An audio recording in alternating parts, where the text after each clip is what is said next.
दिल से, अपने हृदय से, अपने विचारों से देख करके मैं सही अर्थों में पूर्ण शिष्य बनता हुआ अपने जीवन के उस प्रकाश को, अपने जीवन के उस ज्ञान की चेतना को प्रकाशित करने की प्रार्थना आपसे कर रहा हूं कि आपकी कृपा दृष्टि मुझ पर हो। आप मुझे दीक्षा प्रदान करें और आप मुझे अपने मुंह से केवल अपना इतना कह दें, और जिस क्षण आप मुझे यह कह दें कि तू मेरा है, उस क्षण अपने आप सारी सिद्धियां मेरे सामने स्वतः खड़ी हो जाएंगी। उस समय मैं समुद्र को अपने आप पार करने की सामर्थ्य प्राप्त कर सकूंगा, क्योंकि उस समय मुझे मेरे अलावा भी आपकी शक्ति, आपकी सामर्थ्य, आपकी चेतना, आपका विस्तार और आपका ज्ञान मेरे साथ होगा। मैं शंकराचार्य के उसी भावनाओं के साथ आपकी आवाज को उस ब्रह्मांड के स्वर में मिलाता हुआ आपको आशीर्वाद दे रहा हूं कि आप जीवन में पूर्णता और संपूर्णता प्राप्त करें।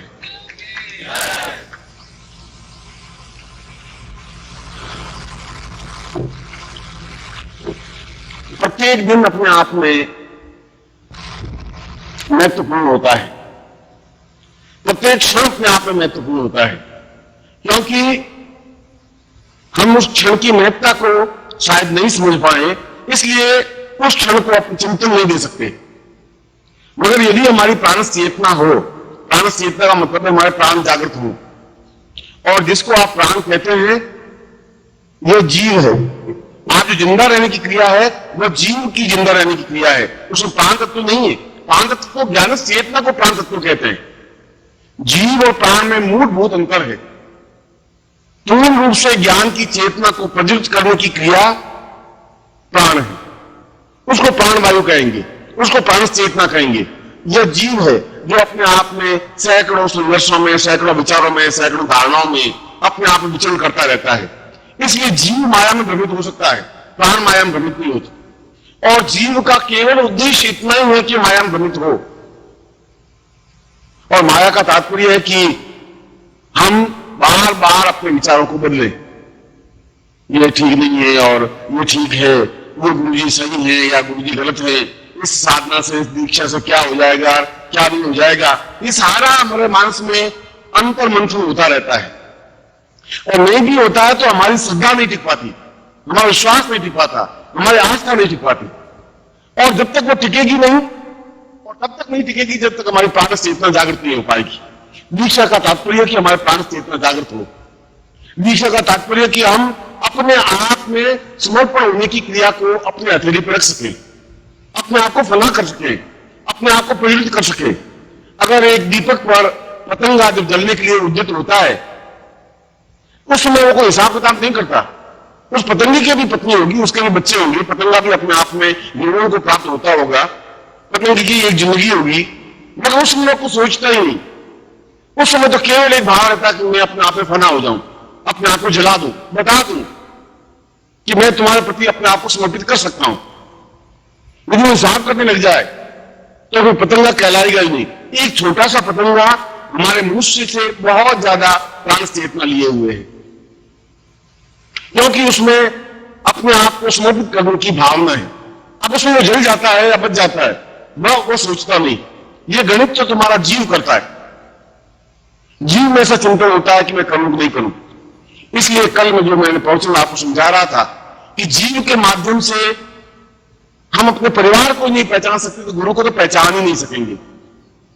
अगर कल आप इस जगह बैठेंगे, आपके सामने शिष्य समुदाय होगा, और यदि उसकी प्राण चेतना जागृत नहीं होगी तो आप नहीं पहचान पाएंगे।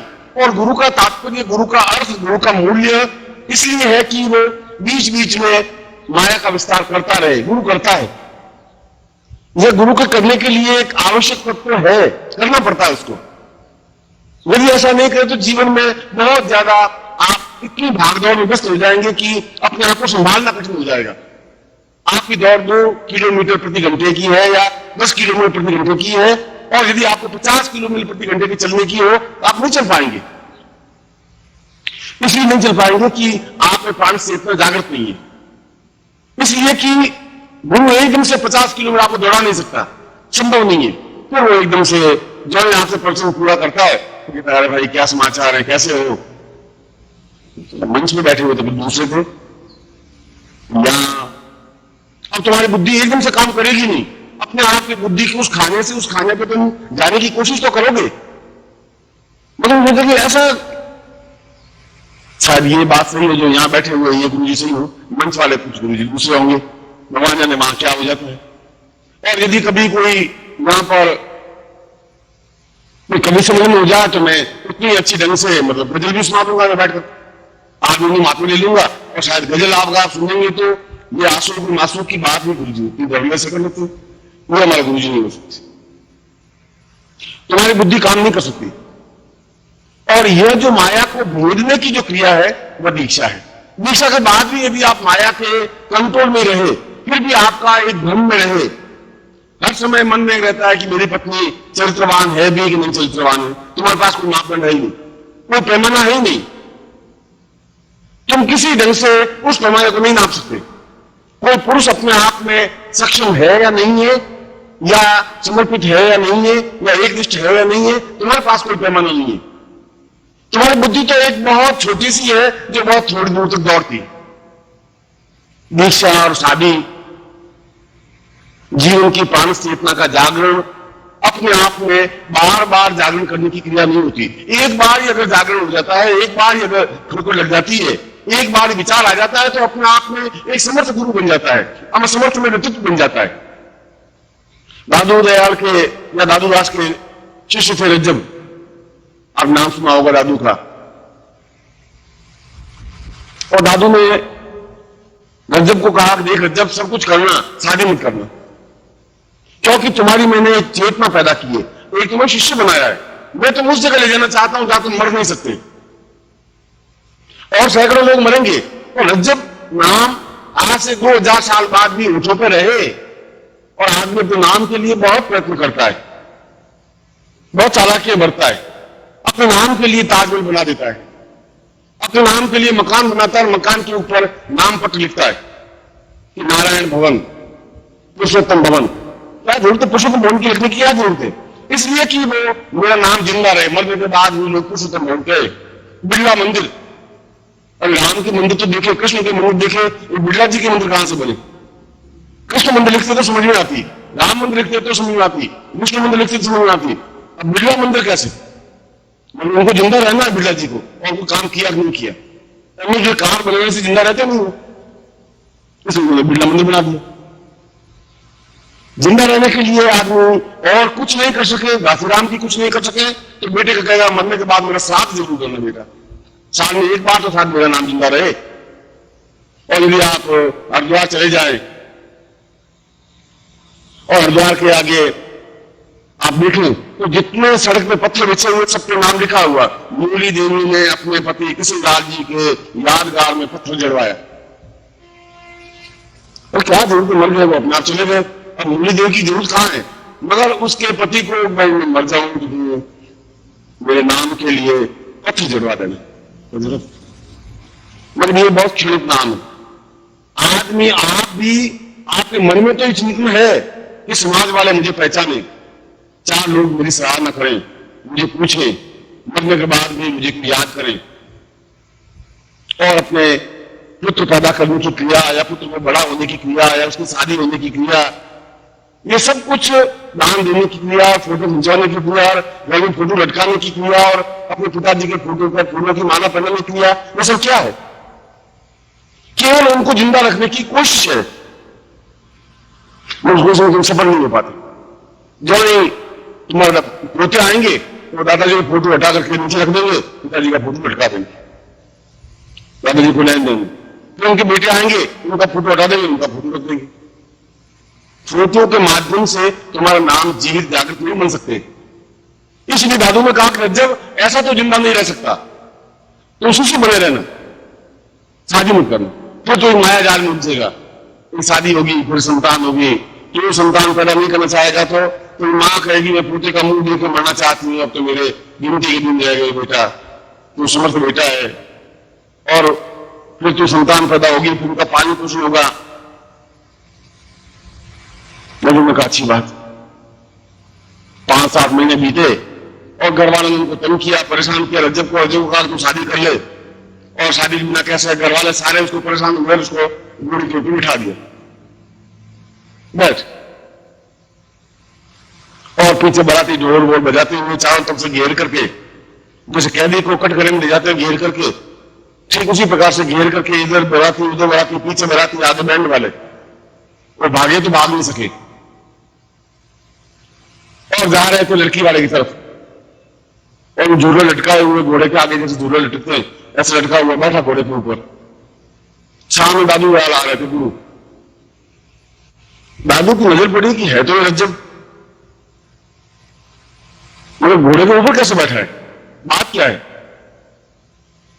और पास में आए तो नजर पड़ी कि बिल्कुल रज्जब है, और उनके मुंह से निकला कि अरे रज्जब, रज्जब चाहे गज्जब करिए, बहुत गजब कर दिया, सब मेरी जिंदगी, सारा मेरा चिंतन तुमने बर्बाद कर दिया, ये क्या कर दिया तुमने, ये क्या हो रहा है। बस इतना लाइन बोला, रज्जब चाहे गजब करियो, और रज्जब एकदम से घोड़ा हटा करके घोड़े से नीचे कूद गया। तो नहीं, मुझे शादी नहीं करनी, मेरे जीवन का मर्म, मेरे जीवन का अर्थ नहीं है।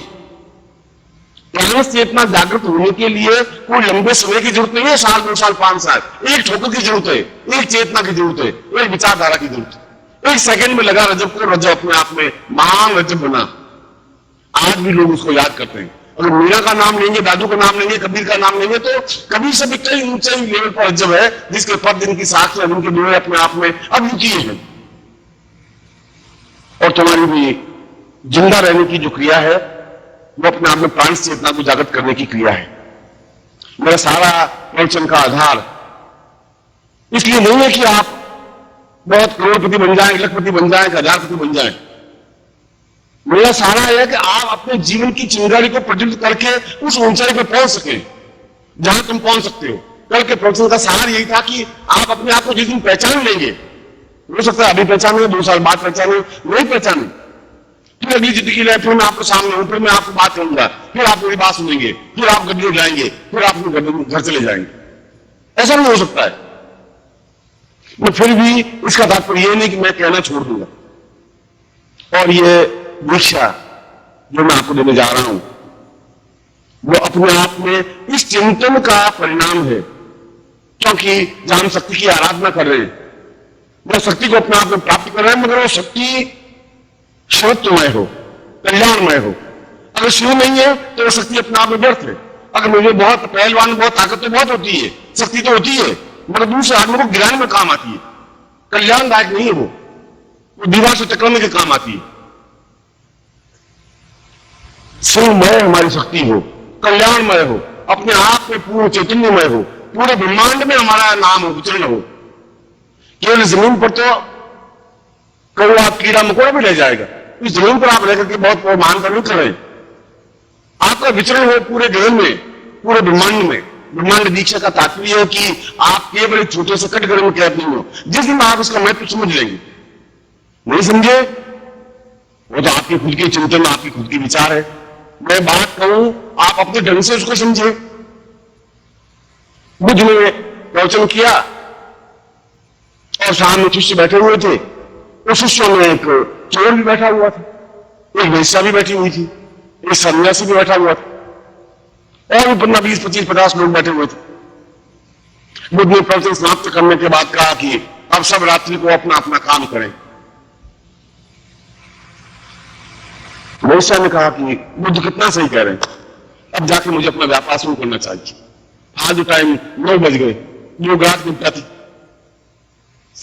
वो घर गई, और घर जाने के बाद में 1 ग्राहक, 2 ग्राहक, 4 ग्राहक, 10 ग्राहक, क्योंकि आज रात को काम करिए, अपना अपना काम करिए। चोर ने कहा कि बुद्ध सही गुरु है, कह दिया है, अपना अपना काम करो।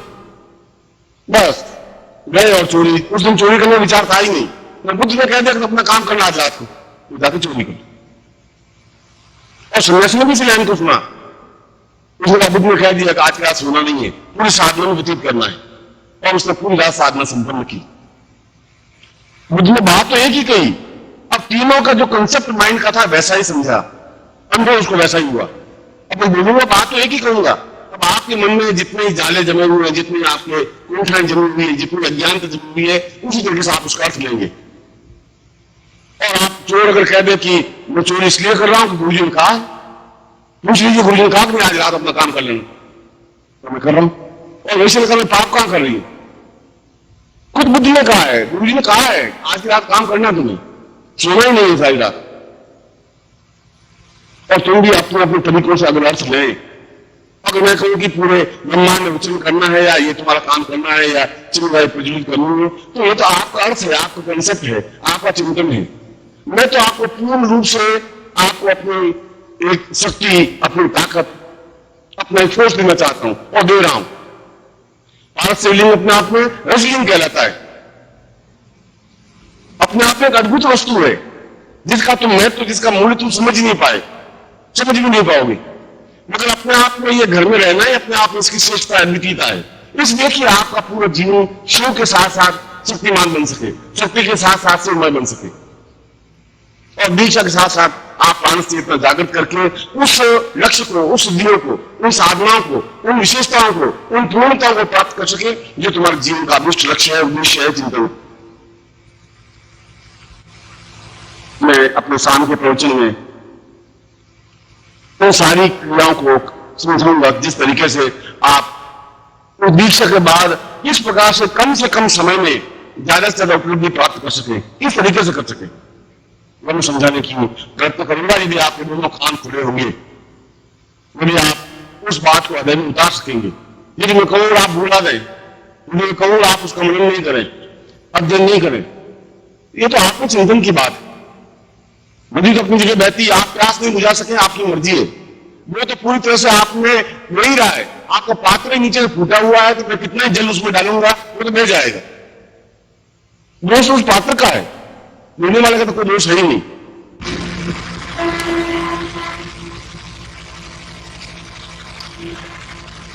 हम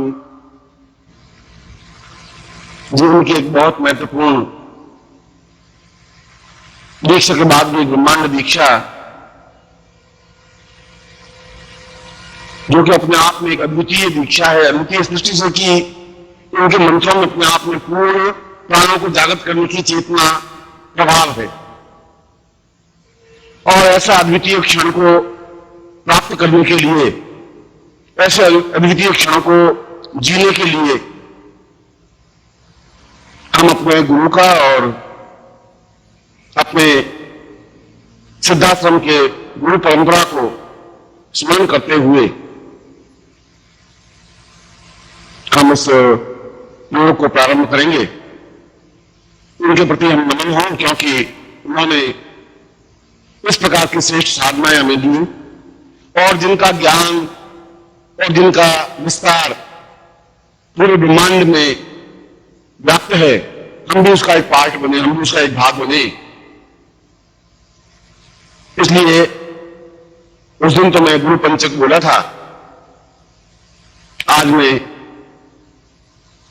सिद्धाश्रम पंचक, या जिनके माध्यम से हम सिद्धाश्रम के समस्त योगियों और गुरुओं का आह्वान कर सकते हैं, उनको निमंत्रित कर सकते हैं कि वे आए और देखें कि उनके पुत्र, उनके पौत्र, उनका वंश और आपके पूर्वज भी आकर के देखें कि वास्तव में आपकी पीढ़ी के जो पुत्र पौत्र हैं वे कितने उच्च कोटि की दीक्षा में संलग्न हो रहे हैं और वे गौरवान्वित हो सकें। मैं उसी भावना को लेकर के मैं आपके पूर्वजों का भी आह्वान कर रहा हूं और सिद्धाश्रम के समस्त योगियों का भी आह्वान कर रहा हूं, जिससे कि उनकी प्रत्यक्ष और अप्रत्यक्ष चेतना के माध्यम से हम उस अद्वितीय क्षणों को अपने हृदय में उतार सकें, प्राणत्व प्राप्त कर सकें।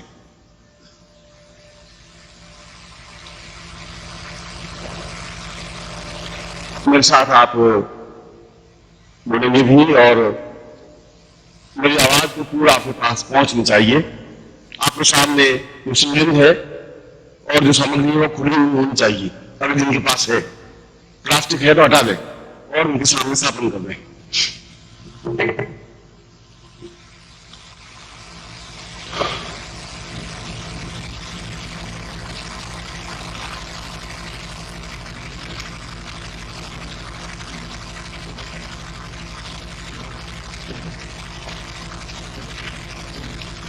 ओम सा चैतन्यम कर्पूरता अथा समानम सकृते सा पूर्व